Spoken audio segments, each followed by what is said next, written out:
Hey Rebels, my name is Matthew Barton. Welcome to the Rebellion Brewing Podcast. A few weeks ago, I was standing in the taproom looking at all the brand new hot sauces you can grab to put on your tacos. Some of them included Big Dill flavor and Carolina Reapers. So I asked Jasmine, hey, when did all these hot sauces come? She said, just last week, they're Mike's. And I'm like, who's Mike? And she goes, he's in our kitchen making tacos. So I looked at him through the window and I said, Mike, you need to come on the podcast and talk about hot sauce to me. So let's get into it.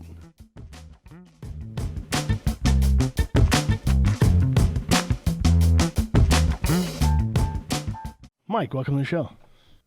Hi, I'm Mike from Mike Bites Food Co. How's it going? Not too bad, I guess, yeah. Happy to be here. First off, tell me, what the heck is Mike Bites Food Co.? Mike Bites Food Co. was born out of the pandemic. I was working as a sous chef at a Mexican restaurant at the time, and when everything shut down, I got laid off just like everyone else. So I was tasked with, to keep myself busy, I was tasked with making a branded hot sauce for the restaurant for when we reopen, and we were moving into doing kits to send out. So I started doing research on Mexican-style hot sauces, how they're made, ingredients, what's important to a Mexican-style hot sauce. And I went to it, and about 87 trials later, Papi Chulo was born. That was my flagship hot sauce. And when my job never came back, I decided to turn it into a company. Started with the one hot sauce and marinara sauce and spiced honey. And then from there, I moved more directly into the hot sauces because that's what everybody wanted. 87 trials. That's not nothing. How many hours of work is that? That's a couple weeks. Yeah. Like, I was having tough time dealing with not working. I got some pretty bad ADHD. Don't sit still very well. So yeah, it was a couple nights or a couple weeks of like late nights and playing around, and eventually I found one that I liked. I had taken bits and pieces from a bunch of different recipes and books that I had read, and so you used your like ADHD hyper-focus superpower to really just like hammer through that research process. Kind of, yeah. Did you blow out your taste buds at all? At this point, it doesn't burn my airways anymore, so I don't get stuff like spicy fingers anymore, so I guess there's that. I guess that's kind of a superpower. Like. You told me about Papi Chulo. What the heck is that? So that falls on the medium range of my hot sauces.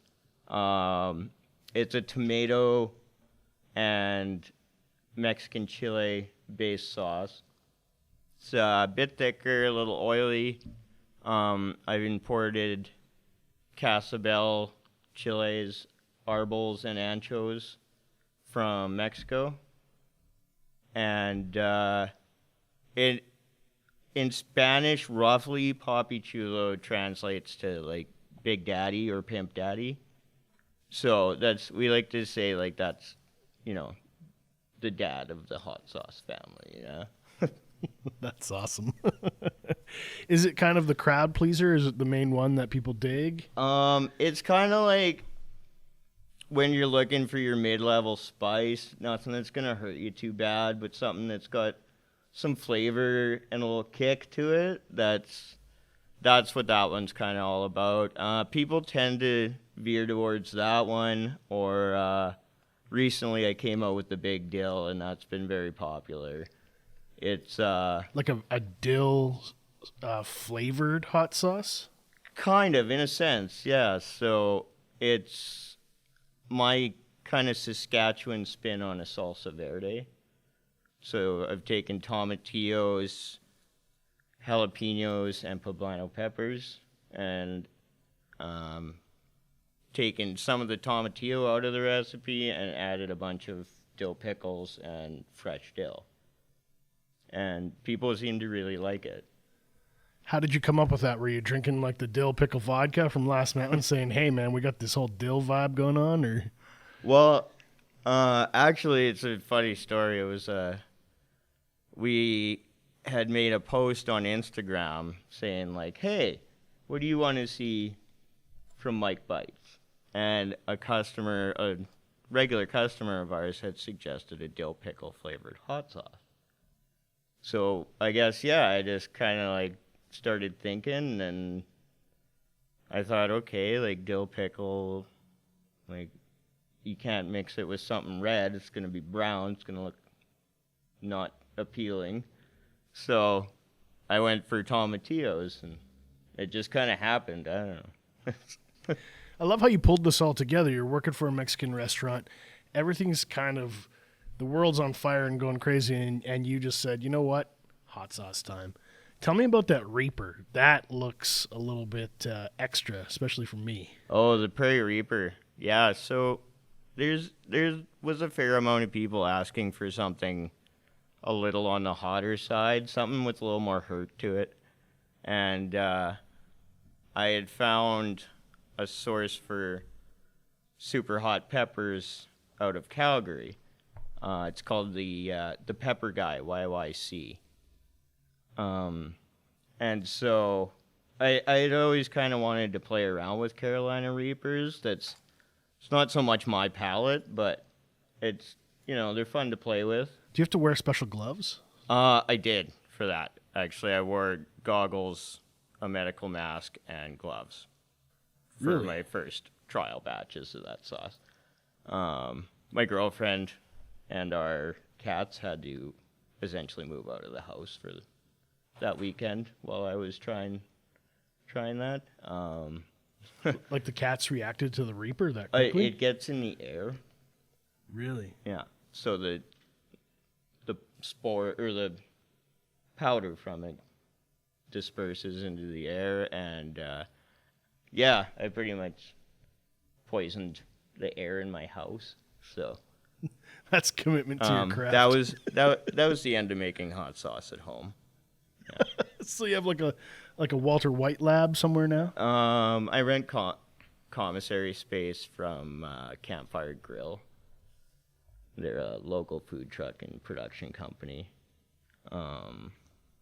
So I make hot sauce there twice a week, and then I bottle at home and just give her. Yeah.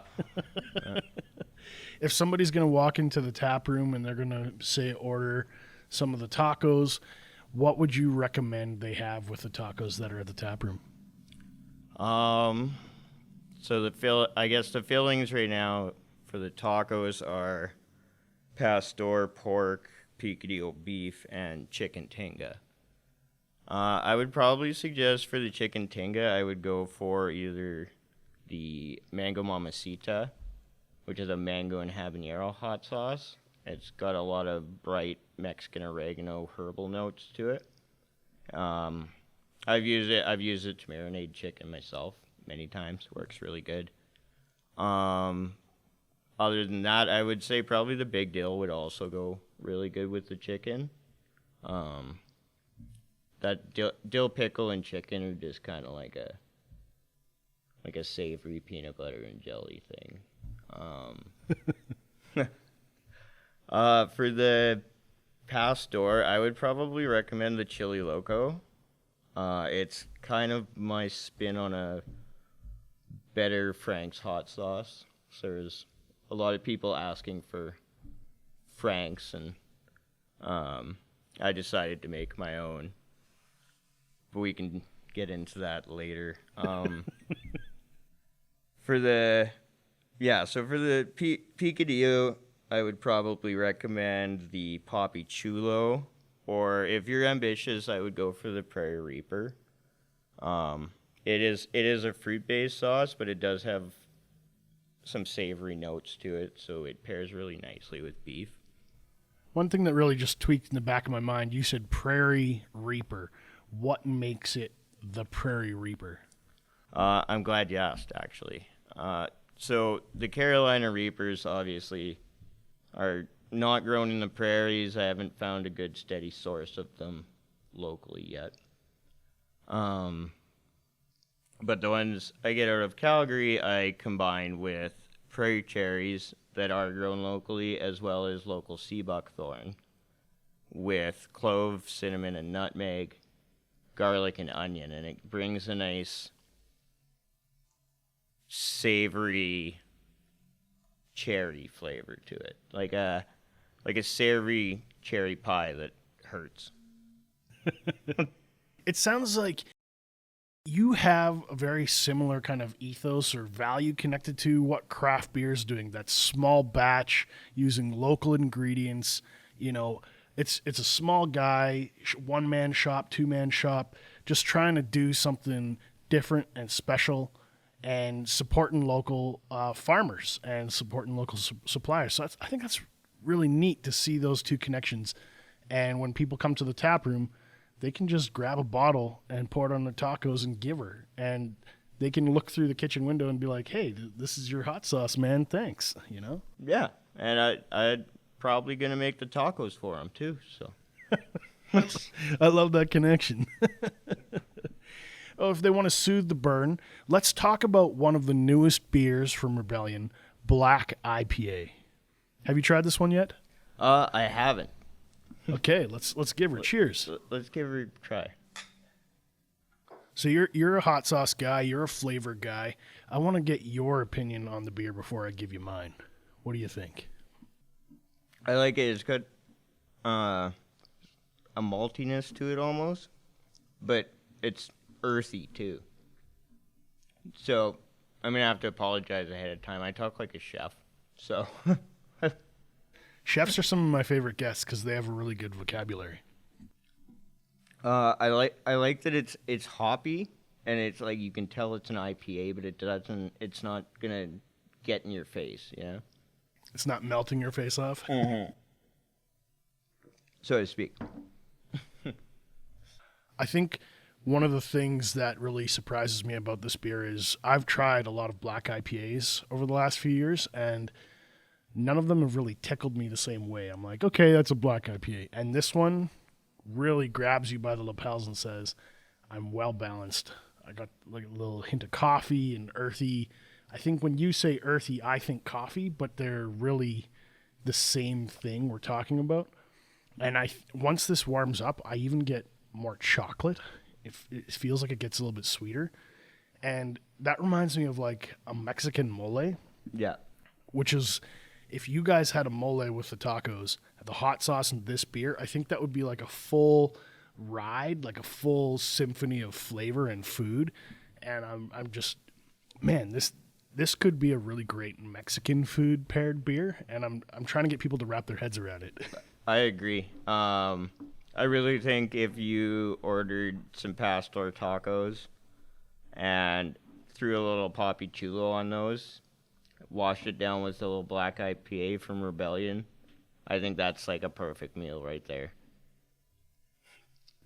That just makes my heart feel a little bit warmer, you know? I'm like, yeah, Mike gets it too. Yeah. Hey, I like food and I like beer. So you guys, you also got claim to fame. You guys hammered out more than 3,000 tacos in 1 week as part of our big taco promotion. What was that like for you? Well, it was a learning experience for sure. I'm not sure we were really prepared for how hard it was going to hit the first couple of days, but yeah, we did what we do, and we pivoted and set things up a little different, brought a couple more people in, and I mean, that's what we do though, right? We make tacos. The great thing was we had nurses and healthcare workers coming in, and some of them were in tears. They were like, thank you for this. This is so amazing. And one of them emailed us and said, look, man, with my job, we lost somebody who wasn't supposed to die. And he goes, we were having a really crappy week, my team. And he's like, I got to come into the tap room, have some free tacos, and share a beer with my friends and just get away from it all. Just take a break from how heavy the job is. And I'm like, you're welcome, dude. It's the least we could do. It's free tacos and a pint. That's what it's all about, man. Like, you made food that brought people to tears. I think that's really special. That's gratifying. As a cook, that's really gratifying. Like, I mean, I never want to make someone cry, but only for good reasons. Yeah, only tears of happiness. Yeah. Where can people find your hot sauce outside the tap room? So outside the Rebellion tap room, Mike Bites products are available at both the Handmade Sask locations in Southland and Cornwall. With these hands on Saskatchewan Drive in Regina. Local and fresh, Pile of Bones tap room, as well as our Square site, MikeBitesYQR.square.site. And if you're not in Regina, we are also in the Handmade shop in Moose Jaw, as well as Jerky Boy Meats in Lumsden and SG Boutique. Now that people know where they can find you, if they're all around the province, what's next for Mike Bites? Well, next we're trying to transition a little more into.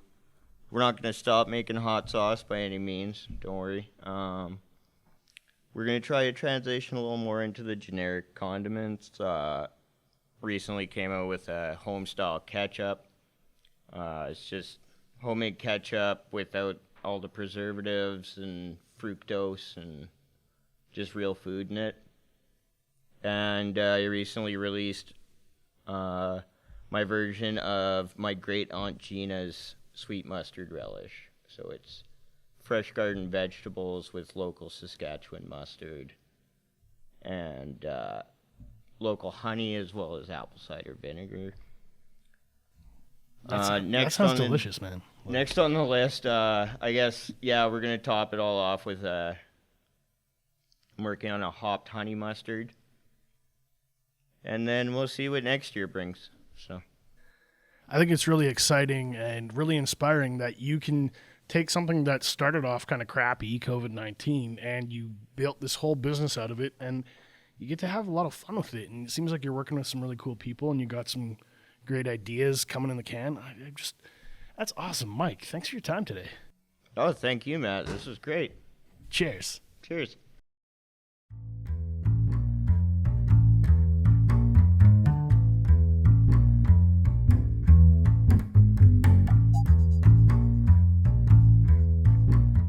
Rebels, thanks for listening today. If you have any questions or comments about this episode, be sure to join us on our brand new Facebook group page, the Rebellion Brewing Podcast. I'm going to include links to all things Mike Bites in the show notes so you can find them online. I'm also proud to let you know that we're members of the Saskatchewan Podcast Network. It's a one-stop shop for tons of locally produced shows from across our province. And you can find them at saspodcastnetwork.com. Be sure to follow us on Facebook, Instagram, and Untappd so you don't miss out on the latest in Sask craft beer news. Thank you for joining the Rebellion.